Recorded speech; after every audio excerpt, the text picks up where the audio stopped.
All right, hi, this is Mrs. Davis, and I am going to be working through this set of problems, the solutions review. So if I'm going over a question and you have that question right and you don't need an explanation, feel free to fast forward unless you like to hear my delightful explanations in detail. All right, so let's start off with question number 1. So you have a dilute aqueous potassium nitrate solution is best classified as. So if I have the word aqueous, and I have potassium nitrate. That means I've got two things. I have water and potassium nitrate. So that's automatically eliminating choices 1 and 3 just by reading the question, right? Now I need to figure out, is that a mixture that's homogeneous or heterogeneous?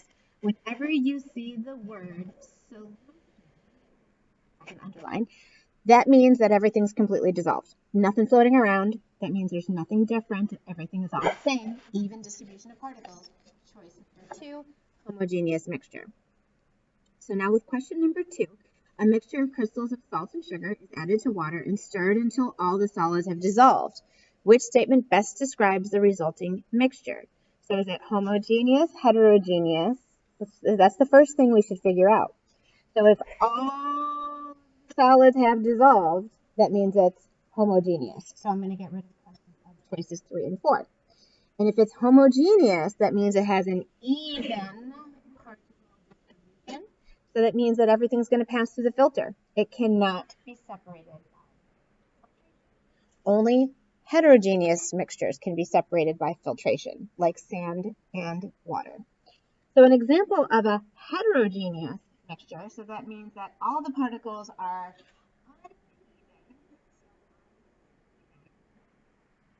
don't mind my terrible writing that's, getting used to this stylus pen. So carbon monoxide is a compound, not even a mixture. Carbon dioxide is a compound, not even a mixture. Let's get rid of that. Notice the pattern. I can get rid of two things right off in the bat. So now I'm looking at soil and sugar. Well, sugar is not a mixture. Sugar is a compound, so the only thing that's in a mixture is soil. And it's a heterogeneous mixture because all the particles are not distributed.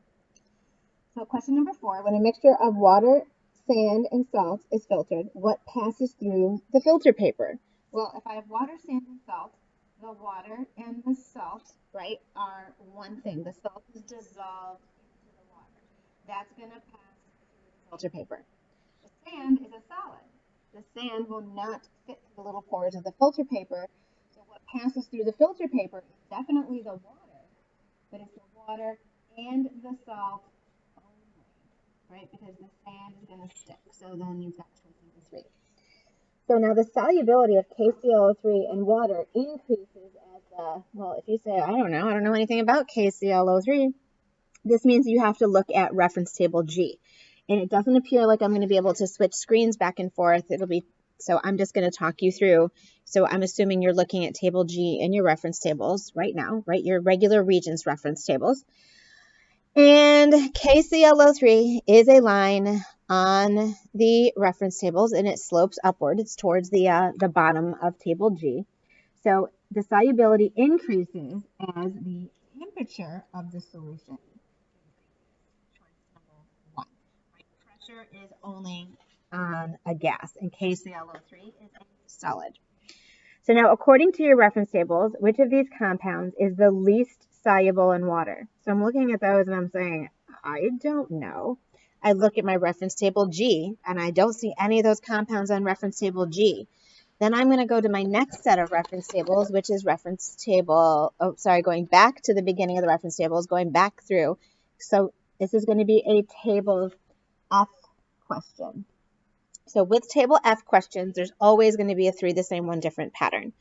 So there's always going to be either 3 soluble and 1 not soluble, or 3 not soluble and 1 soluble, and you always choose the one that's different. So you're mostly looking at the negative ions, right? So according to table F, right? In table F, you have the ions that are soluble on the left side, then the exceptions are the ones that are not soluble. Then you have the next set, which ions are insoluble. So those are insoluble. So then the exception side would be soluble. So if I have the CO3, that matches carbonate, which according to table F is on the insoluble side. So now I just have to see if potassium is one of the exceptions. So the exceptions are when combined with group 1 ions or ammonium. Well, I'm not sure. Is potassium in group 1? Go check your reference tables. Yes, potassium is in group 1. So since that's an exception, that means it's going to be soluble. So I'm just going to put a little S next to KCO3. So now I have potassium acetate, right? That's C2H3O2, right? You're just doing the matching game, right? Match what's in the question to in your reference tables, and it'll lead you where you need to go. So according to table F, acetates are soluble. No exceptions, because that's blank. So that's going to be soluble. Noticing a trend. I should have 3 the same, 1 different. So now I have calcium phosphate. So I'm going to look for that PO4, that phosphate. It's over on the right-hand side. That's insoluble. And now I'm going to check the exception. Is calcium an exception to phosphates being insoluble? Well, calcium, it says group 1 or ammonium. So I don't remember. Is calcium in group 1? Go to your reference table. Go to the periodic table. Go check. No, calcium's in group number 2. So then this is going to be insoluble. Okay? And now I have calcium with the NO3, which is the nitrate. So that's on the left side of table F, right? The NO3. And then that's soluble, no exceptions. So 3 the same, 1 different. So your answer is choice number 3. Okay, so question number 7. According to reference table G, how many grams of potassium nitrate would be needed to saturate 200 grams of water at 70 degrees Celsius? Okay, key here is this 200 grams of water. So let me make sure I've got my, handy dandy writing tool here. 200 grams of water. 200 grams of water. So then potassium nitrate in 200 grams of water. So on table G, it says 100 grams of water. So whatever answer I get from table G, I need to multiply by 2. If I have twice the amount of water, I can dissolve twice the amount of solid. So I go to table G, I find 70 degrees, and I read up to where it matches the potassium nitrate line, which is pretty high up there. And that looks like about a little bit over 135, right? So, okay, so then choice 3 says 134, and then I get excited because something looks like I found on the reference tables, but don't fall for their trick. You have to multiply by 2. So that's going to be choice number 4. Okay, so question number 8. According to reference table G, which of these substances is the most soluble in water? So that the most soluble is going to have the most of grams of solute dissolved in that 100 grams of solvent at 60 degrees. So you find 60 degrees on table G, and you're going to go up, and then you're going to find the highest line, and then that's going to be choice number, for question number 8, that's going to be choice number 4. It's going to be NH4Cl, so ammonium chloride. All right, question number 9. You have a saturated solution of sodium nitrate is prepared at 60 degrees using 100 grams of water. As the solution is cooled to 10 degrees, sodium nitrate precipitates out, settles out of solution. The resulting solution is saturated.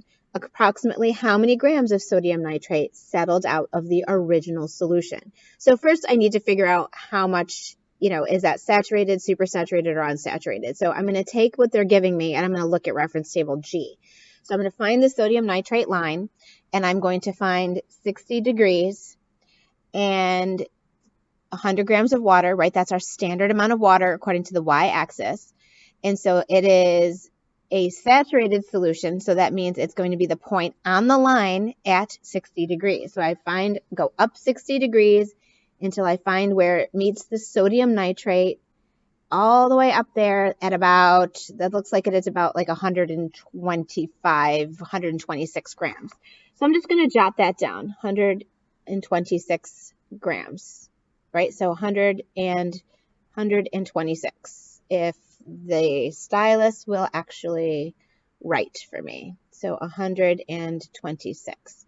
So now that's a little misleading because that's one of our choices. But just because you see a number on the reference table and you have that in your choice, don't fall for it. Make sure that it answers the question. So that's just the point that we're starting with. Now we're cooling this to 10 degrees. at 10 degrees, it's not going to hold as much solute as it can at 60 degrees.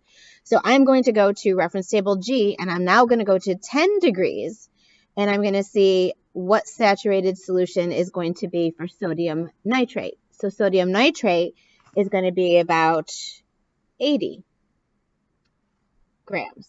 So now when I subtract those two, right, so what am I going to get, right? So then I am going to end up with 46 grams. So question number 9 is what? So question number 10, a solution is formed by dissolving 45 grams of ammonium chloride in 100 grams of water at 70 degrees. Which statement describes this solution? So the answer is 2. So NH4Cl is the solute, right? So that's the solid being dissolved. The water is the solvent. So then I'm eliminating choices 3 and 4 right off the bat. So then I'm going to find that point on reference table G. I'm going to find where does 45 grams and 70 degrees, how does that relate to that NH4Cl line? If it's saturated, that point will be on the line. If it's unsaturated, that point will be below the NH4Cl, the ammonium chloride line. So the answer to question number 10 is 2. It is unsaturated. That point is below the ammonium chloride line. 11, according to reference table G, which solution is saturated at 30 degrees? So then I basically have to check each one of these, and I have to find the point which is on a line. Oops, I'm off the screen. All right, so for number 11, that's going to be choice number 1, right? So nice, you just the first one you look at and you've got the answer. But if that wasn't the case, you have to go through all 4 choices and figure out which one was a point on the line. So based on reference table number 12, based on reference table G, which salt solution could contain 42 grams of solute per 100 grams of water at 40 degrees? So then the answer to number 12 is going to be 4, an unsaturated solution of NH4Cl, right? Because all those other statements are going to be false statements at that temperature. So now number 13, under which conditions of temperature and pressure is a gas, okay, so make sure we're reading carefully, it's a gas most soluble in water. Well, gases, right, when we draw particle diagrams for gases, right, gases want to spread out, right? I'm just drawing some dots. They're not showing up that great on the screen, but oh well. So gases want to spread out. If I'm going to put them into water, that means they're not spreading out, right? So how do I get them to go into the water? I need to slow them down, right? This is going to be the opposite of ideal. So I'm just going to do op and then ideal. So IDEAL. So I have room. So ideal is high temperature and low pressure for a gas. So what's the opposite of that? The opposite is going to be the answer to number 13, which is number 4, which is low temperature and high pressure, right? Low temperature means lower kinetic energy, right? You're going to slow the particles down, and increasing the pressure pushes them closer together, and then you can get them to be soluble in that water. All right, so question number 14, when lead iodide is added to sodium carbonate, a white precipitate is formed.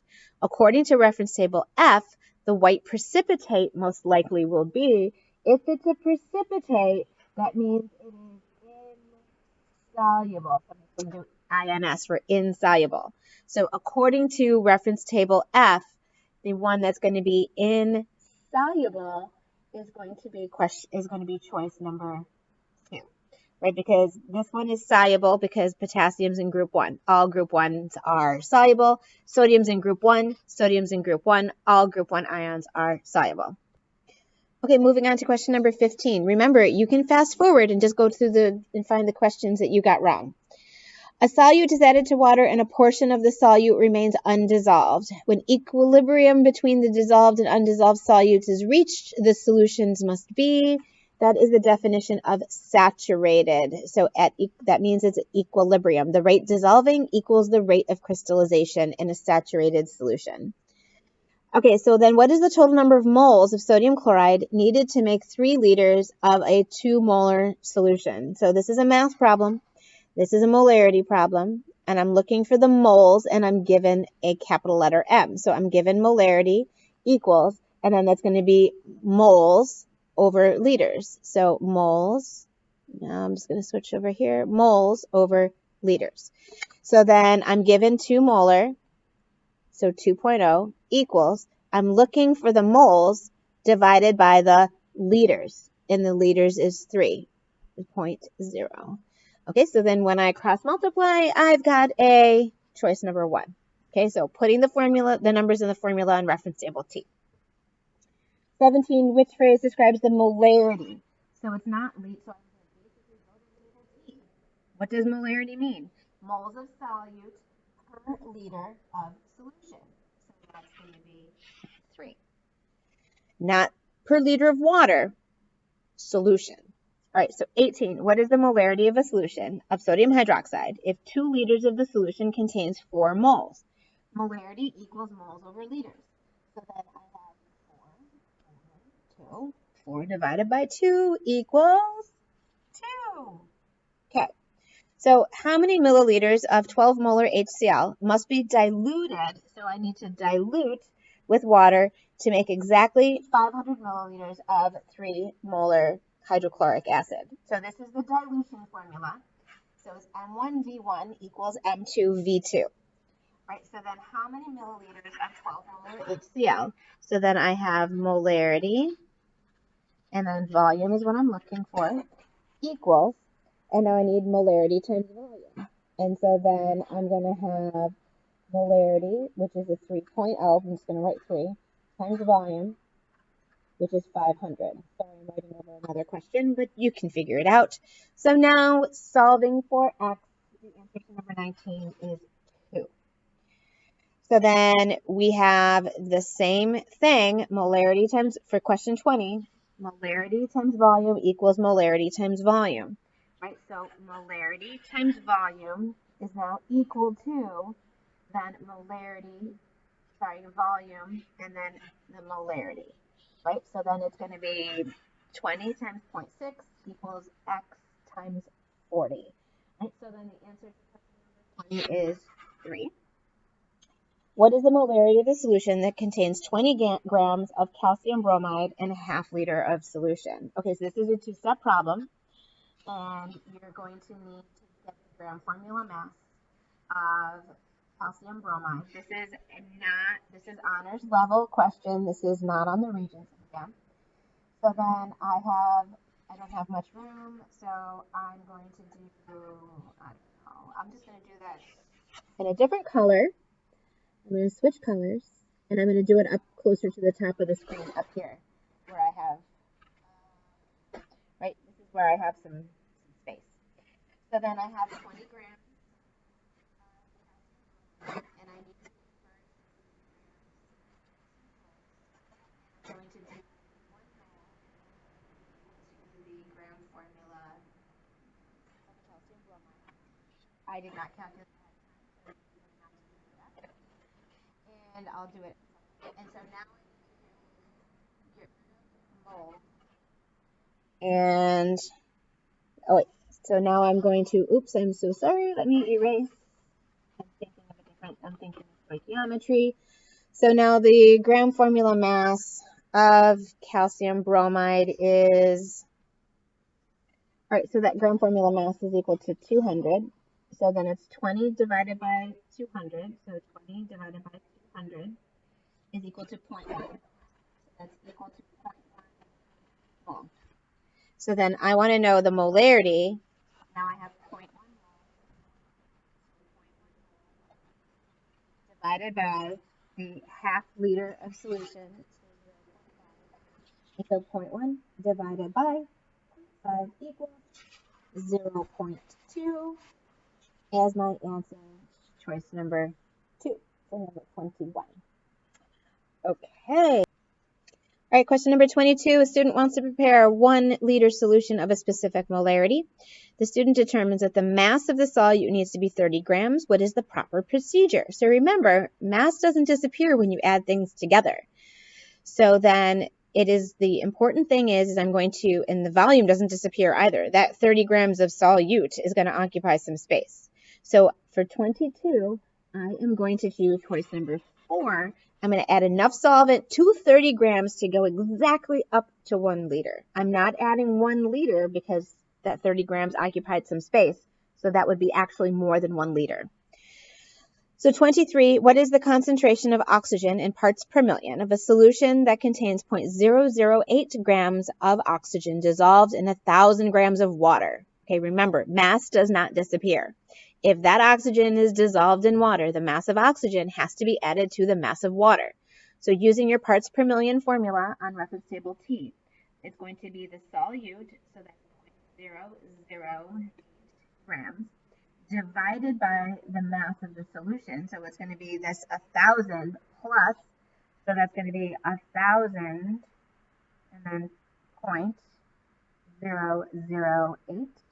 And then I have to, don't forget, multiply by a million. So that's 5, 6, 7, 8, 9. Yucky looking zeros. So the answer to question number 23 is 2. Now 24. How many grams of sodium chloride are needed to dissolve in water to make 1 gram of a 100 parts per million solution? So then I am going to still do the parts per million formula, but now I'm solving for something other than parts per million. So I want to know how many grams. So I have 100 parts per million equals, and then there's my X, what I'm looking for, divided by the whole solution. The whole solution is 1 gram, and then I have to multiply by a million, so which is 6 zeros, 1, 2, 3, 4, 5, 6. So I know you can figure out what I'm doing, right? Divide both sides by that million, then you can cross multiply for X, and you've got yourself the answer to number 24, which is 1. Okay, so question number 25, right? So then concentration in parts per million. So if this is dissolved in water, it is not the mass of the solution. That is just the mass of water. So you have 0.025 divided by 100 plus 0.025, right? So that was 100.025 times a million. And then you have the answer to 25 is choice number 3, right? I already worked out some of these questions on the other side, so I'm just going to do them more quickly. All right, so let me just erase a little bit, make some room for question number 26. All right, so which one has the lowest, freezes at the lowest temperature? So when we add ionic compounds to water, the boiling point goes up and the freezing point goes down. So then which one's going to freeze at the lowest temperature? Whichever has the most dissolved ions, right? The lowest freezing point. It's a colligative property. It depends on the amount. So if I look at this, I have moles and grams, right? So then whichever one has the most dissolved ions for question number 26 is number 2. All right, so compared to the freezing point of 1 molar potassium chloride, the freezing point of 1 molar calcium chloride is, right, boiling point goes up, freezing point goes down. The one with the most dissolved ions has the largest effect. Lowest freezing point, highest boiling point. So potassium chloride only has 2 ions, right, a potassium and a chloride. But calcium chloride has 3 ions. Right? It has 1 calcium and 2 chloride ions. So calcium chloride is going to have the larger effect on the freezing point and boiling point, the lowest freezing point and the highest boiling point, comparing those two substances. So then the answer to number 27 is 1. So then question number 28, when sodium chloride is added to water, the solution will have, right, boiling point goes up and freezing point goes down, right? So then question number 28, the answer is going to be 3, right? Lower the freezing point and the higher the boiling point, which can be expressed concentration. Looking over at table D, concentration for question number 29 is 3. Which statement is an identifying characteristic of a mixture? Can a mixture consist of a single element? No, you got to have 2 things at least to make a mixture. Can we separate a mixture by physical means? Yep, we can. A mixture must have a definite composition by weight. Nope, oops, what did I do? I'm so awkward. Okay. And go back to my pen. Don't remember what color I was using. Just choose that one. Does it have to have a definite composition by weight? No, it does not. right? Compounds have a definite composition. A mixture can be separated by physical means, yes. A mixture must be homogeneous. Nope, a mixture could be homogeneous or heterogeneous. So the answer to question is. And then 31 through 35 are the honors only questions. So you can always, contact us, Mrs. Mitiga, or myself, Mrs. Davis, if you want us to work through those questions. But I feel like this video is already long enough. Okay? All right. Thanks for listening. Bye.